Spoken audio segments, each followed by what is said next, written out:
thank you again for joining us this morning. We will be posting the recording of this webinar on our website, so you can share it with anyone who who may find it valuable. So why are we here today? Why is this the topic that we chose for our inaugural webinar? Well, when we think about entrepreneurs and founders of startups, they have to be Swiss Army knives. They have to do everything from picking a location to being HR to thinking about go-to-market strategies, thinking about logistics, and no one can be the Swiss Army knife of everything and do a great job at it. And so marketing is one of those areas that is so foundationally important to the success of the business. And yet there may not be the expertise there on behalf of the founders because they're the people who had the big idea for the product or the service. And they believe, many founders believe, that if they build it, people will come. And that is just not always the case, especially in today's digital information age where it takes a lot to break through that noise, no matter how good your idea is. And so we are here to talk today about how founders and entrepreneurs should think about marketing, to focus on what really matters, how to identify each stage of growth and figure out what kind of support they may need, how to surround themselves with the right people to help them, and when they might want to hire their first CMO, how do they avoid spending all of their funding on marketing, which we've seen happen many times in the Silicon Valley. And so, as I said, we have Jill Soley and Todd Wilms, who not only have entrepreneurial experience of their own, but also have now interviewed nearly 40 founders and entrepreneurs for their upcoming book. Jill has led and consulted on marketing and product initiatives for high-growth startups and public companies. She ran marketing for Freshdesk through its U.S. expansion and 2 years of rapid growth. She launched Adobe's Creative Cloud, and she's currently leading product management and product marketing for Cloverpop, which is an early-stage venture-backed software startup in San Francisco. And Todd Wilms is a member consultant of Consultants Collective and our chief storyteller, as you'll hear today. And he has held marketing leadership roles in some of the world's best-known brands and some that aspire to be, from PayPal and eBay to SAP, Neustar, and VeriSign. And he is currently working as a consultant with a host of startups as a fractional CMO and an advisor. And Todd has also written more than 150 articles on the Forbes platform and is widely respected and quoted on marketing. So with that, I will turn things over to Todd and to Jill. They will talk for about 45 minutes or so, and then we will open it up for your questions and discussion and story sharing. And take it away, Todd and Jill. Thank you for being here. Awesome. Thanks, Jen. We're super excited to be here. So I wanted to start today by sharing a story about kind of why we're writing this book and what we're trying to address. So recently, our friend Christina Elwood, who is a fractional CMO for venture-backed companies, met with a first-time founder and CEO, someone who's an engineer and who believed that the product was the most important thing, right? Okay, no big surprise there. But she also believed that selling was the next most important thing and that marketing was a total waste of time. Sound familiar? So Christina asked the founder if she knew what marketing was. Little ballsy. She proceeded to draw on the board and explain that the job of marketing is to communicate to the sales organization what the product does. Who's it for? What are the use cases? What's the competition doing? And how is it different? Marketing also communicates the same things to prospective buyers, the press, the analysts, and they generate interest in the product by building credibility and awareness. Marketing may also gather product requirements in the marketplace, as well as information about competing products and future opportunities. So she kind of drew all this on the board and explained it to the CEO. When Christina related the story in her interview with us, she said the founder then jumped out of her chair and went up to the whiteboard and circled the different areas and said, well, I do these things, and my co-founder does these other parts. So I guess we're doing marketing. We just don't have a person who's running the show. She kind of paused and realized, well, maybe that explains why it's not getting done very well and why I'm too busy to do some of the other things that I need to do on product. And Christina said that at that point, the CEO asked her to help her find a head of marketing. Todd and I have seen this repeatedly. In fact, I had a very similar experience just recently. We see founders who don't understand marketing, don't think they need marketing, or don't realize that what they're doing is marketing. And I'm not in any way trying to say that founders are stupid or anything like that, right? If you think about it, as Jen was saying before, they're expected to be Swiss Army knives, right? Founders have to learn a lot quickly. They don't just have to figure out how to take this idea and turn it into a product, but they have to figure out, well, how do I sell it? And how do I market it? And how do I secure funding? And how do I find an office and negotiate leases and get hire employees and get benefits for my employees and pay them and so on and so on and so on, right? There's a whole bunch of stuff that a founder has to figure out. So this book is our attempt to help startup founders with the marketing piece of that, which will increase their rates of success. Next slide. So far during this process, we've conducted 30-ish interviews with startup founders, with marketers, with investors and advisors. We've learned about their challenges. We've learned about their mistakes, their successes, their learnings. This webinar is going to cover some of the key insights from those interviews, as well as from our experience so far. From these discussions, we've identified the 5 stages of the life of a startup, and they're not the ones you normally see based on funding. Todd? Perfect. Thank you, Jill. Thank you, Jen, for having us. Excited to be here today and to talk through some of these themes and these directions that we've seen. Jill was spot on correct. We've seen and kind of identified, quantified 5 stages of growth that a founder will take a company through.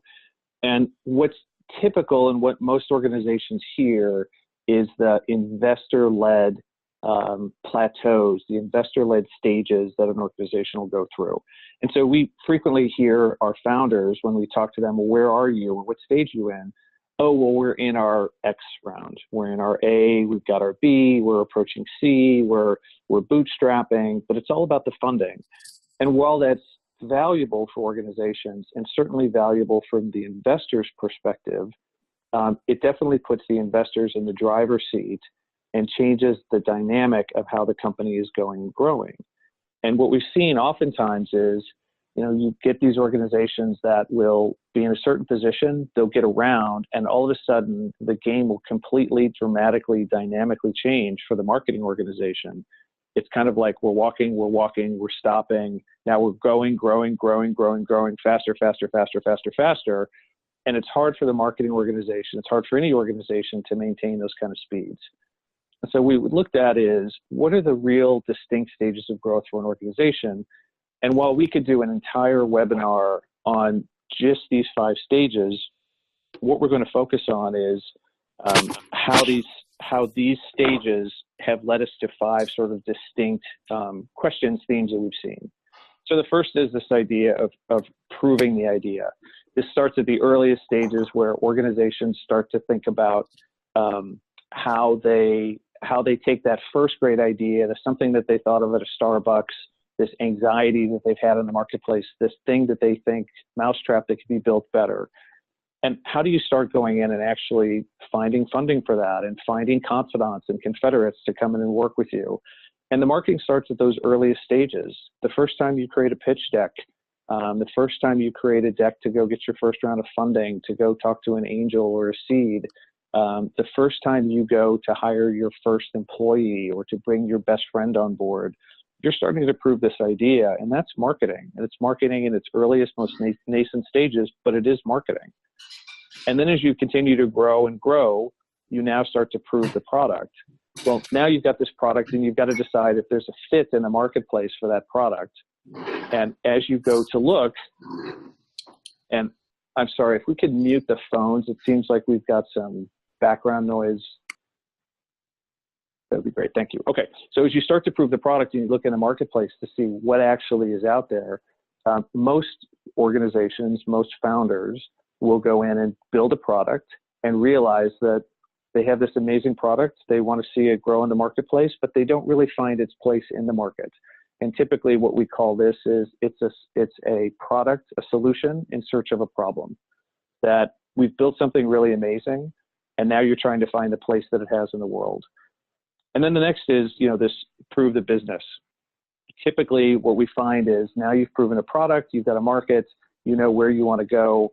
The problem is that most founders, most organizations, most groups will go put the pedal to the metal at this stage, and they'll start doing marketing. And I've heard this from a variety of founders where they'll come back and say, yeah, we've tried marketing, we've tried emails, or we've tried Facebook ads, or we've tried sponsored posts on LinkedIn, and it just didn't work. We sunk a lot of money into it, and it just seemed like a waste.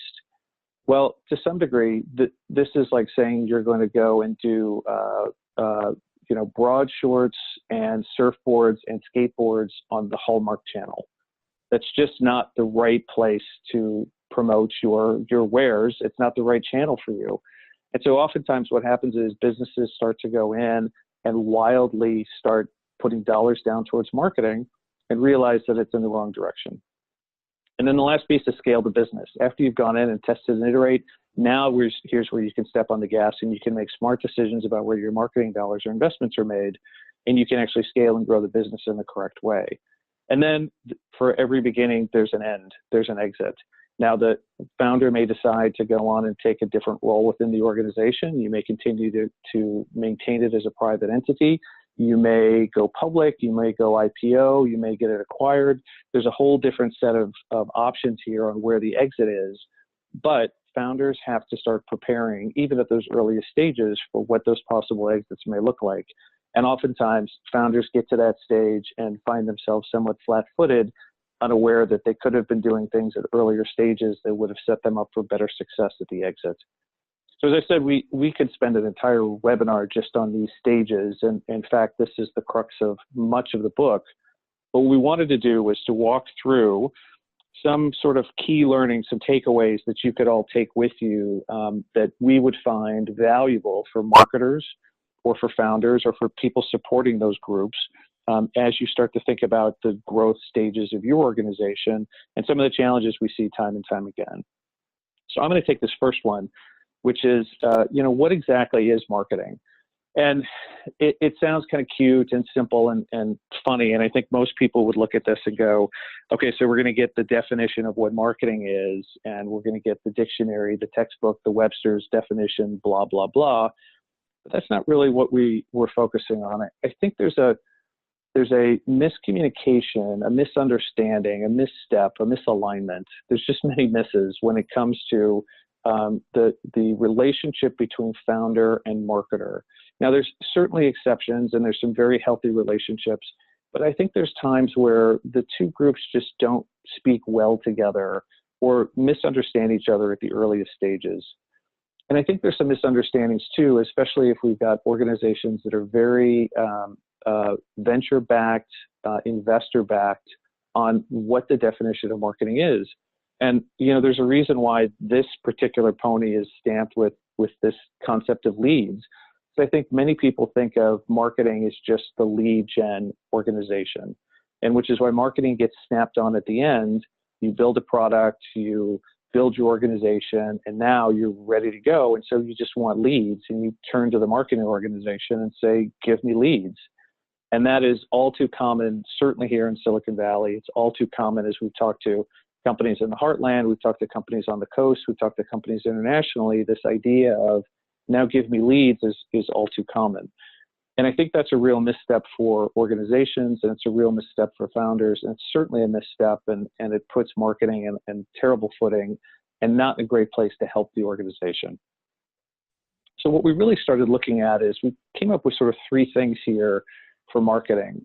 And the first is, let's redefine the definition of marketing for the organization. As we talked about those early stages of growth, 1 through 5, sort of the prove, scale, what we started to see is that, marketing has a role at those earliest stages. And so marketing can be and should be to a large degree leads, but it also needs to evolve beyond that. And so marketing can be how you set up your first website. It can be how you start to pitch your first investors. It can be how you start to recruit your first employees. It can be how you're personified through your service and support organization and how you're connecting and talking to your customers post-sale. It can be all of those things. And marketing should play a role to become part of the DNA of the organization. The other is this concept of everyone is in marketing. This isn't necessarily true of, other organizations within the company.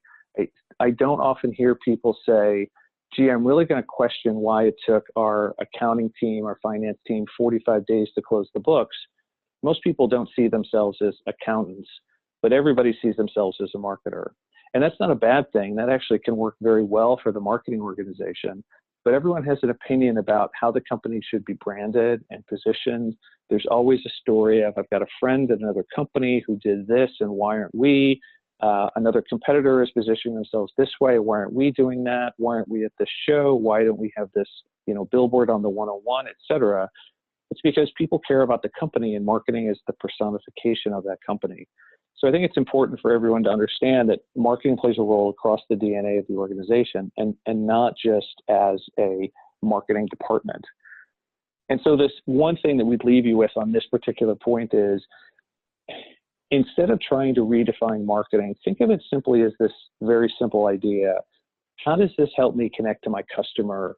Who is my customer? What is my customer? What does my customer want? And if you start to shift that lens and start thinking of it that way, marketing can be part of your entire organization and how you start to position yourself even before you have that marketing department. Again, from that earliest pitch deck to those early first wins with customers, to how you're servicing, supporting, and onboarding them, to how the finance team is interacting with them, interacting with partners, interacting with people from an accounts receivable perspective. All of that becomes marketing. It becomes the brand, a personification of who you are as a company. And while that might sound like a subtle shift, what you can start to see is everyone starts to put some of that goodness into the organization, and marketing can become a much larger entity before you actually even have a marketing department. And so we start to see this idea shift of moving from just leads into marketing being able to connect you with your customer very early on. And it's a way for organizations to start to scale up their marketing departments, again, without those heavy investments that are challenging for companies at those earlier, more nascent stages of growth. Okay, Jill, did I miss anything? And are you ready for the next one? I'm ready if everyone else is. Great job. All right. So in the early stages of tech startups, as we were talking about earlier, we see a tremendous focus on product, right? This makes sense, right? Founders get focused on turning their idea into a product. And they're so focused on the product, right, that there's a lot of marketing is something we'll do later, once the product is built. So next slide. But for a product to sell, right, it's equally important to understand the market and make sure that you're building the right product for the right market, and for a set of customers that want it and will buy it, right? And the startup's goal is not just to build a product, but to build a business. And from early on, you really need to be thinking about it that way and thinking about it holistically, right? If you don't know who your market is and you don't know what they want, you don't know what makes them buy, you don't know where they buy, you don't know what they care about, you don't know what their level of pain is, then how do you know that you're building the right product for that market, or if that even is the right market? And you don't know how to communicate with them and connect with them. You also don't know how to build out your organization to deliver that product to them. So what does this mean sort of tangibly, right? It means that in the same way that you're hopefully following lean startup practices, right? Building hypotheses, testing, iterating on your product, improving it, you should be and could be creating hypotheses, testing and learning about your market at the same time. When you test the product, you can also test the positioning and the messaging. Test the value prop with your customers. Ask them questions. You can learn all about your market and their needs and how they buy, et cetera, et cetera. All of that will help you answer all these questions. Just like your product, right? We know this now, right? You're not going to get the product right. It used to be waterfall method for product where you spec'd it out, and then by the time the product was built, it may or may not be the right thing for the product 3 years later. But we've moved to these more iterative processes so that we know we can test the product and we know we're building the right thing. It's the same thing with all of your marketing. You can't expect to get your positioning and your go-to-market perfectly immediately. So you got to continually create hypotheses, define, test, learn, and iterate. It's also smart even before you start building everything. This is a common thing that we see is founders starting to build.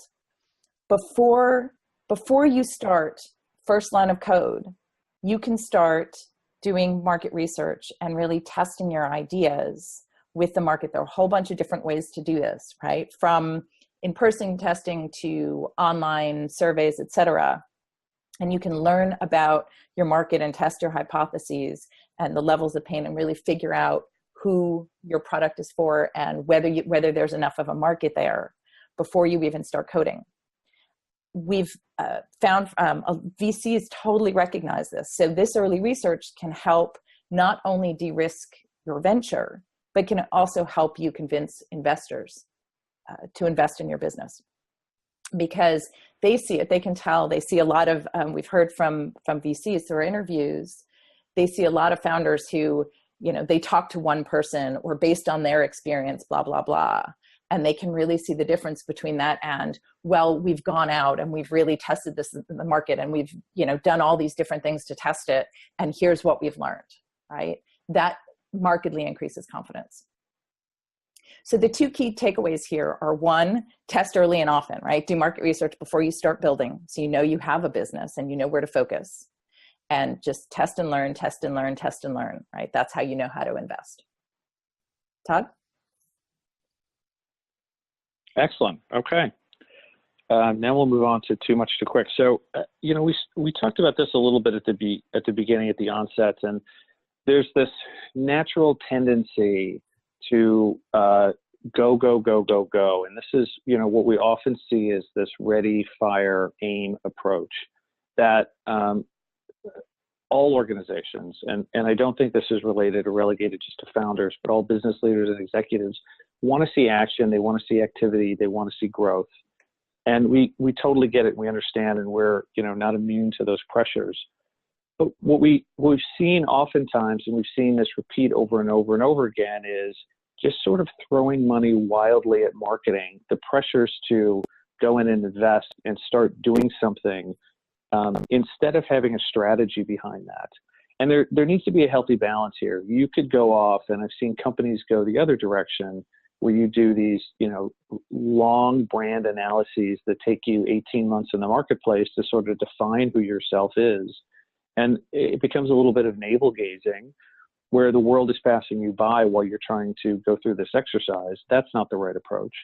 But going in and just spending, moving, resourcing, engaging without having that strategy is wrong as well. So there's a balance here.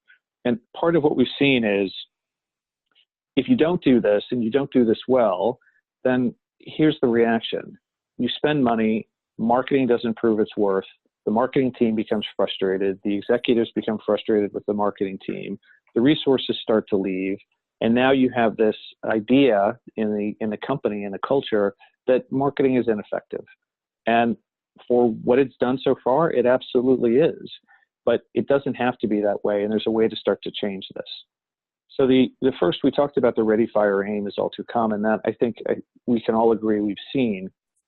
But the part that's really complex is, and I don't think most business leaders think of this, they think of marketing as this activity. And the way we think about it is it's actually complex math. You have to have the right message for that customer.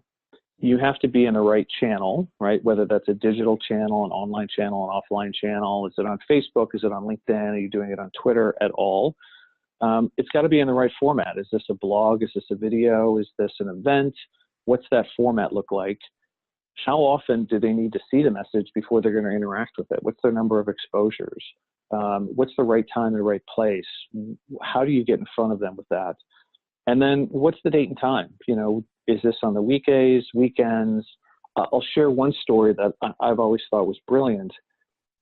PX90 and a lot of the get in shape weight loss companies and tools and memberships, they all broadcast and advertise from 2:00 in the morning until 6:00 in the morning, predominantly on Saturday and Sunday mornings. And the reason why is because people have gone out and overindulged the night before. They're probably sleeping on the couch with the TV on. Maybe they've gone to sleep with the TV on, and they wake up and these ads now pummel them while they're at their weakest, their most vulnerable.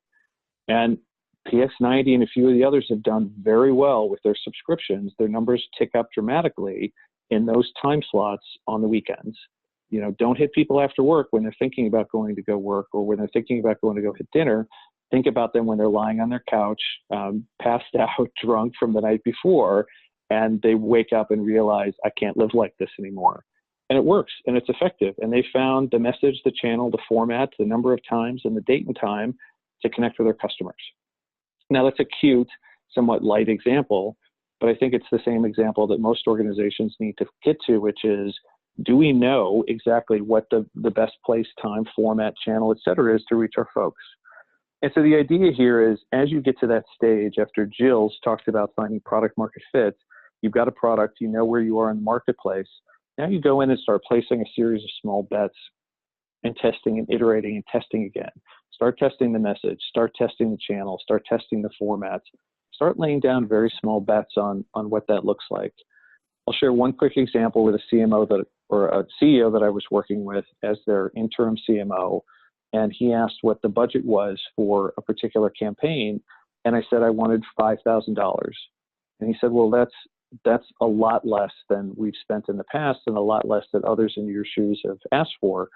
And I said, I know, but I'm looking for $5,000 to come in and do a series of tests over the next 3 weeks so we can start making some determinations and not waste your valuable resources and money. And so this idea of small bets across multiple channels and multiple messages will start to yield out how marketing can then get ready for the next stage, which is actually to go, grow, and scale. Jill, anything that I miss, or are you ready for the next one? Ready for the next one. Okay, you get my favorite slide of all time. So over 40% of today's CMOs keep their job for 2 years or less.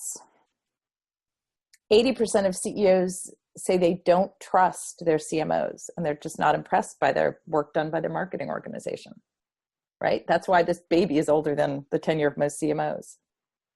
Short CMO tenure generally comes down to lack of clarity on what's needed, unrealistic or misaligned expectations for the role, right? It's as simple as that. Yes, there are other factors, but it effectively comes down to that. So it's really important to know who and when to hire. Next slide. In the early stages of a startup, right, the founder generally does any marketing. If there's marketing done, it's done by the founder. And the founder, as we've said before, right, as we talked about with Christina's example, may not even realize that she's doing marketing. At some point, she may bring in someone to help. But it's really not wise to bring in a real head of marketing until around product market fit. At that point, there's a better idea of what's needed. Early on, who knows what's going to happen? You're still finding your footing. You're still figuring out your market. You're still figuring out your channels. And at that point, it's really about flexibility, adaptability, smarts, and a test and learn mentality. If you bring in the wrong person, if you bring in a CMO at that point, it's very possible that that CMO won't have the right DNA for what you eventually need. The startup I'm working on right now was originally a consumer company, a consumer-focused company, and made a major pivot now to focus on enterprise. Had the company brought on a CMO early on, they would have brought on someone from consumer. So it's really important early on to find they don't need to be, CMO level people. You just need people who are smart and are flexible and can try different things. One of the ways that startups may address this gap is we've seen some companies where they put together cross-functional teams to solve very specific high priority challenges. So let's say you've got a conversion issue, right? And you're having trouble with your funnel. You can put together a cross-functional team, right? The product may be messaging, it may be the design of the website, it may be a development issue, it may be a whole host of issues or some combination. So if you get kind of the right combination of people together to troubleshoot and problem solve, then you can get your problem solved. You can kind of begin to build the bones of a marketing organization, and you may even be able to identify potential leaders. You certainly need some leadership as part of sort of identifying which are the priority problems to work on, and that may end up being your founder who's helping early on. Now, hiring the right people at the right time is a key challenge, but keeping the right people is also a challenge. One of the big issues we've heard with experienced CMOs is around trust. When you are at the point of scaling, when you've hit product market fit, you've kind of figured out where you need to focus and the kind of CMO you need, you got to bring in the best CMO that you can. You got to bring in the best CRO that you can and that you can afford, and you got to be able to trust them. So bring in someone you trust and let them do their job, get the obstacles out of their way. So the two key takeaways here are: one, hiring for flexibility and smarts early on. Don't hire that CMO too early. And number two, when you're more stable, hire leaders you trust and let them do their job. Todd?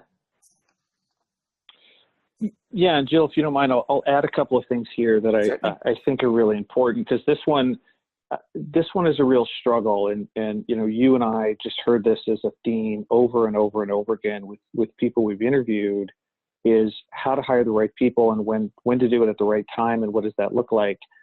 And then to your point, I think oftentimes you get to a place where 3 months, 6 months down the road, you're realizing that you spent this year and a half trying to find somebody, and now the business is outgrown or you pivoted and changed direction, and that person no longer fits, and it's hugely disruptive. And so getting this right person in place, not only for the disruption it causes, but we interviewed a guy named Casey Winters, who's an advisor for Greylock. And he talked a lot about what Jill was talking about, creating these tiger teams and going in and solving a problem. And what he found was, as they were bringing in heavy hitters, really strong marketing people into these businesses, they were finding people that had bigger budgets, bigger teams. They were very attractive on paper. But when they'd bring them in, they knew nothing about the business. And it took them six months to get to learn the business, the ins and outs of the organization. And what they could do instead was what Jill is talking about: find multidisciplinary teams, and then from that, start to go solve these key problems, because those people know under what rocks to start to look. They know the business, they know where things don't feel right, they know where to start to investigate. That a marketer coming in, no matter how smart they are, is going to take them months to ramp up and learn the business. So it's not only just having them help you through these different stages, it's the ramp up time. And it's the fact that you've got some of this really good smarts, DNA, and culture within your organization already, that you can start to build a really strong marketing team and then wait to find that right person at the right time. And it's a challenge for everybody. And I don't think we can hit home with this one hard enough, because again, this is one of those challenges that just about every organization faces. All right, we'll go on to the last one, number 5. So this one's one of my favorites, and it's a little bit of a culmination of the 4 things we've been talking about. This idea of just getting rid of a budget, and there's really 2 ways to think of it. There's always the kind of OpEx standard budget of what's it cost to have a desk, and what's it cost to them to have their basic technology and the phones, et cetera. And that's not going to go away anytime soon. This really becomes this idea of how do you go in and restructure the program's budget for an organization. And here's what typically happens is, during the interview process, you're talking to your head of marketing, your VP, your CMO candidate, and the founder, the leadership team will say, okay, well, we've got a budget of X. What can you do with that? And I heard this the other day. You've got an opportunity to have $1 million budget. and here's the, different divisions that we want you to create. And, my response was, well, I could literally spend that money on one analyst house and get basic subscription services from them, and that would be your entire budget. Or we could spread this like, peanut butter across a variety of different disciplines. So there's a lot of ways to split up this budget, and it's challenging for a marketer to come in and know exactly where to spend. And then the flip side happens where, the leadership team will look at the marketer during the interview process and say, well, how much money do you need? And again, that's a challenge as well. And I think of this in terms of, it's kind of like taking somebody who's a runner, putting them in front of, Yosemite Valley and saying, okay, we're going to give you a pair of flip-flops and a couple of Cliff Bars. How long is it going to take you to run across Yosemite Valley? And the person might say, well, I can run, but I don't know what's the distance, how uphill, how downhill, do I have to worry about grizzly bears? I'm doing this in flip-flops, could I do it in running shoes? You really can't answer the question given the information that you've been given, but the leadership team will say, well, you're a runner, you're a marketer, you should know how to do this. And so it's a real disconnect for organizations, especially when you start talking about the money. So one of the things that we looked at is as organizations, and we've got some successful examples in the book and in some of our research, if you sit down and start looking at this not as a budget, but an investment, it changes the dynamic. And marketing can start working with finance to start to change the conversation. And here's how this typically works. If you've gone through those earlier stages and you've tested and you iterated, and you know exactly where you can spend and what the results are going to be, you change the conversation from, okay, here's $100,000, now go spend it, or I need more money, and marketing is always coming across as wanting more money. You change the conversation to, if you give me $5,000 or $10,000 or $50,000 or $1 million, and here's what I spend it on and brings this much revenue, I can bring this much return, I can bring in this many customers. Now you've changed the dynamic of the conversation, and it's an ROI conversation. Hey, finance, you give me $5,000 and I'll give you 20. Well, you know what? This model applies if you give me 10 or give me 50 or give me 100. And so now you've changed the conversation to, here's what we're going to bring in return. And now you're having an ROI conversation instead of a budgetary conversation. Now that only works if you've got a playbook, you've got a model that you can develop along the way. And that only happens if you've walked through some of these stages, and you've walked through how to build this model, and you've walked through how to test this model, and you've got good product market fit, and the channels in which to go and deliver these messages. You can start to deliver this ROI message, and it changes the conversation and moves you out of the budget.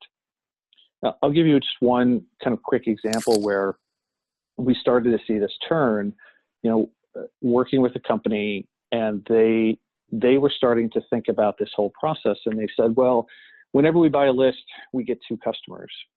And I was like, well, that's great. And so they did the math, and they said, 2 customers gives us this amount of revenue, and here's what we spend on the list. So we're making, about $20,000 a customer. We should go buy more lists. And what they weren't seeing was in that process, they'd buy a list, they'd get 2 customers, but frankly, they were pissing off the other 98. The other people on the list felt like the emails were scam. They were turned off by the organization. The messaging wasn't working. And so, yes, they won 2, but they were pushing away the other 98%. And so what we started to do was go in and slightly change the message, start looking at the list and making sure that they were the right people. And that same amount of money went from yielding us 2 customers to yield us anywhere between 13 to almost 20, I think 13 to 18. And so just by making some simple shifts and testing the edges, testing the boundaries, they were able to go in and have this change, and marketing is ROI, not as budget, and start to change the conversation. Instead of bringing in just 2 customers, bringing in 6x, 7x, 8x returns on investment just by going through this testing phase. And so we can't argue enough on how important this testing is to get us to this ROI model, which changes the entire dynamic of marketing. Jill, anything you wanted to add to that one? Yeah, I think the only other interesting idea that I've seen that I would call out here is, even as you begin to get to a point where you've identified some of the right ways that you want to spend your money, and you begin to define more of a budget and carve it out, you may want to continue to carve out a separate and call out specifically a separate budget for testing. That's one strategy also that's worked really well, where then the ROI, the same ROI, is not expected for that budget, for that separate budget, as for the rest of your budget. So it's a good way to sort of enable that communication. Yeah, thank you, Jill. That's a really great point. Perfect. Okay, so we want to make sure that people know how to get a hold of us and to continue to collect additional information based on the conversations we've had today. Again, this was a little bit of a teaser. We scratched the surface on a few of the key ideas. They'll be explored more in the book and over the next coming months. The thing I think we're almost excited as the book about is our new podcast series. So while we were interviewing these, 30, and we're hoping it'll be close to 50 by the end of the year, key leaders, advisors, incubators, founders, board members, entrepreneurs, owner-operators, marketers, all these great people that have these amazing stories, we've captured those as podcasts. And so those podcasts will be running starting here in July, and we'll certainly be dripping those out through the remainder of the year. And so a lot of the insights that we talked about here today are explored more thoroughly in these 20 to 25-minute formats for the podcast series. In addition, Jill and I are very easy to find on social media. We'll be posting some of these insights as blogs, etc. We're launching a website. Our Twitter handles are down below, but we're also very easy to find on Facebook, LinkedIn, etc. So we'd encourage you to try and follow us, and we'll be continuing giving updates along the way during the year. And then, of course, we're excited that the book's going to be coming out at the end of the year by Morgan James Press. It'll start being released in November of 2018, and then shortly thereafter will be available in bookstores and online. Yeah, and if you have any feedback, any thoughts about topics you'd love to see us address on the podcast or in the book or future webinars, please reach out to us, let us know. We'd certainly love to hear what you think. Yeah, and I'll reiterate that. That's not a vacuous offer. We really do love the feedback. We had some great people come and reach out to us and say they've got a story to tell, or they've got a perspective, or there's a conversation they'd like to have. We'd love taking those phone calls, so please, reach out to us, and we'll be happy to see if it takes us someplace. And with that, we'll hand it back off to you, Jen. Thank you so much. Thanks, Todd. Thanks, Jill. That was just great advice, well constructed. I'm going to unmute the phone lines now. We have just about 15 minutes for people to ask questions, share their stories and their thoughts. But please, if you are not asking a question, just so that we don't have a lot of background noise, you can remute yourself if you're on the phone by pressing *6, or if you're on a PC by Alt-A, and if you're on a Mac by Shift-Control-A. So I'm going to unmute you guys so you can all talk, but be cognizant of background noise. Okay, you are all unmuted. Any questions?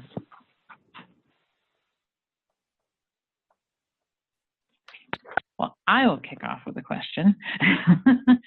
Can you talk a little bit about the practical ways to figure out these different stages? What time is the right time? What are some key things that a founder might see happening in the business that may say, I remember hearing that this might be the time to think about forming a marketing organization. Maybe it's time to think about the CMO search. What are those key indicators? Jill, do you want to start with this one? Sure. So I think it's different things at different points. So sort of, early on, what if you're, depending on the nature of your product, it may take you a while sort of developing technology and so forth. But as you're beginning to try and reach out and bring in some early customers, early adopters, you may want some marketing help just putting together early content, some of it's, just early messaging and so forth for customers and for sales and so forth, right? And that's where you may want to begin to think about, someone who's not a CMO, but that kind of flexible, smart, capable kinds of support for your marketing organization, who can try different channels and test out different messaging and so forth for you.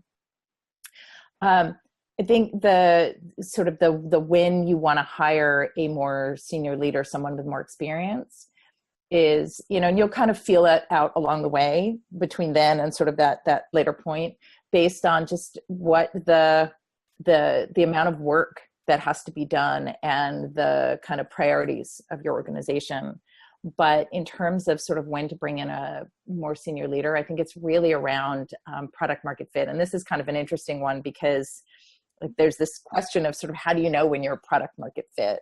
But I think it's really when you're kind of settling in and it feels like, oh, wow, all of a sudden we're at a point where we have more customers coming in. There's less friction. They're beginning to get it. We're beginning to sort of get more traction, and it feels like the right direction.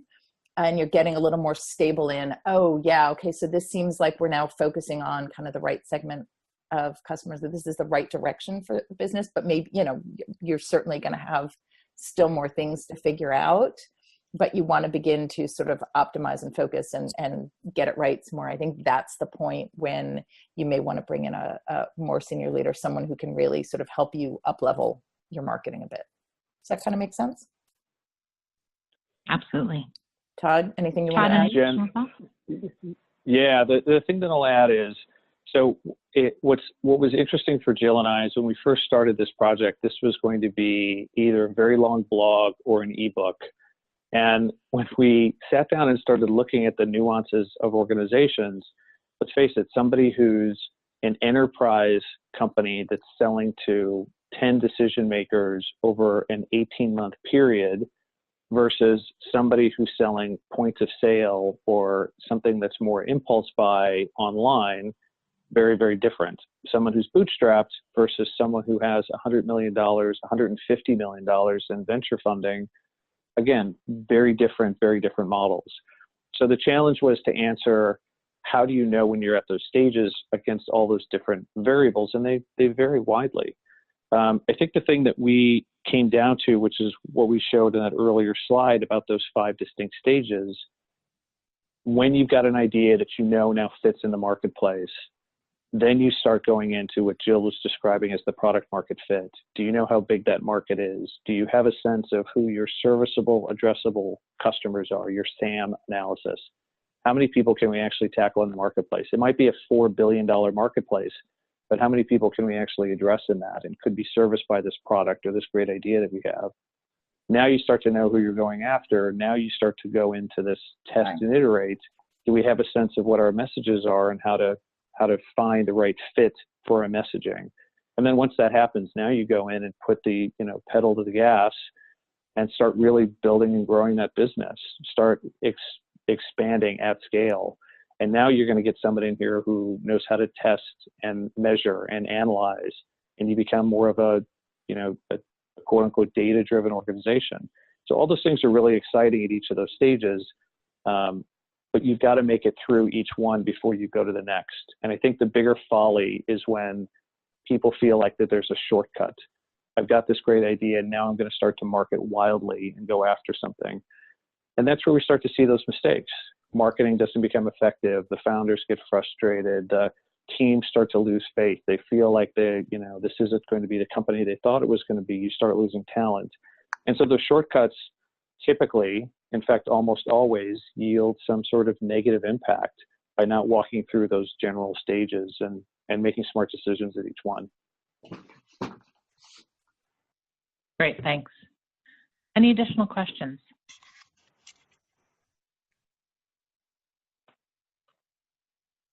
All right. Again, if you are having trouble muting or unmuting yourself, it is *6 for phones or Shift-Control-A or Alt-A. I think many are able to unmute themselves, though. All right, I have another one then. in the absence of others. But everyone, feel free to ask your questions. Todd, you and I have talked a lot about this, and you've actually written for us about this around fractional, the idea of fractional CMOs. Is that a good approach for startups? Or, Jill was talking about living in the business, or you think you were too, really understanding the business itself. Is that a good fit? Is it, I would assume, case by case, but maybe for those on the line who maybe aren't even familiar with this idea, can you talk through that a little bit and when it might be a good fit? Yeah, and the reason why this idea of fractional is, I think, really key for a lot of organizations. It typically means part-time for a certain duration. And what a lot of organizations are starting to face is, hey, you know what, bringing somebody in can be really expensive. We're changing all the time. What I need today and what I need tomorrow are two different things. The person that has the DNA that takes us from 0 to 80 is different than the person that then takes us from 81 to 120, and then different than the person that goes 121, 122, 123. Those are three different, aggressive growth, scalable growth, and then, someone who's going to go in and sort of mine the store and do more data-driven growth. Different DNAs. And so what's a way to work through that for organizations is to hire the part-time help, the fractional CMO, someone that can come in and help them for a period of time to get through those certain stages until they get that level of stability. And what a lot of fractional CMOs are doing today is even helping to onboard that longer-term person. So for me, typically I'll come on, help through a particular hurdle or obstacle. I'll help them get through a particular stage. And then nearing the end of that stage, my job is to find on board and get that next person up and running as I set off into the sunset. And there's a smooth, seamless transition.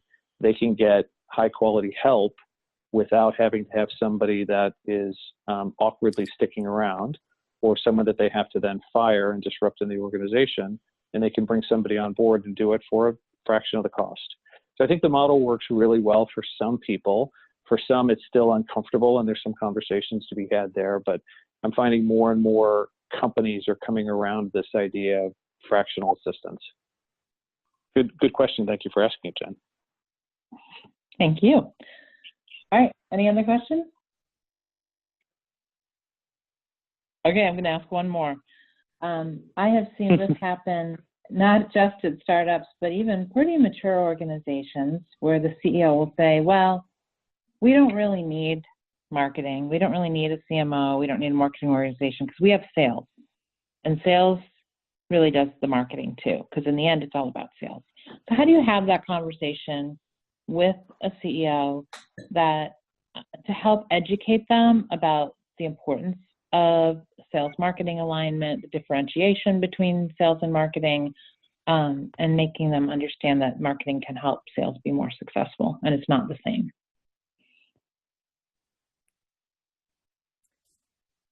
Yeah, I can start with this one, Phil, if you want. Go for it. Yeah.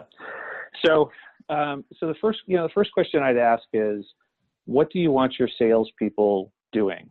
Do you want your salespeople out selling, or do you want your salespeople internal, writing and crafting decks, creating messages?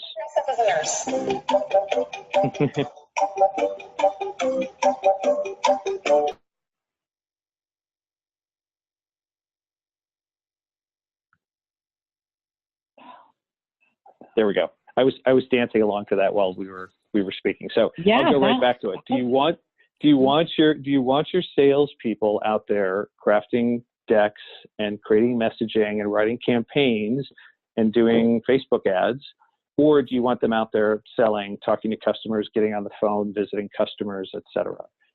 And well, if they say, well, they can do some of that, okay, great. Then when you start doing press and when you start doing analyst work and you start developing a web page and you start writing copy, who's the person that's going to go do that? And so there becomes a clear point in time where you start to say, you know what, that's not something that the sales organization should be doing or should be responsible for. What I do see that works really well is when organizations look at those early marketing people to come help with sales enablement. And in some of my earlier roles at companies, what I've done is work really closely with the sales team to help build those decks and build those messages and help get that sales organization up and running and self-sufficient before we went and worked on other parts of the business. And so by default, I, as a marketer, became an extension of the sales organization to help them get up and running. And did, to a degree, what the founder was just saying. Well, this is sales. Great, I'm going to be a smart marketer, and I'm going to come in and help that sales organization get off the ground. And then once they're in a steady place, then I can go in and do some of the other marketing for the organization that will help us grow in those other areas that are outside the purview of marketing, or outside of the purview of sales.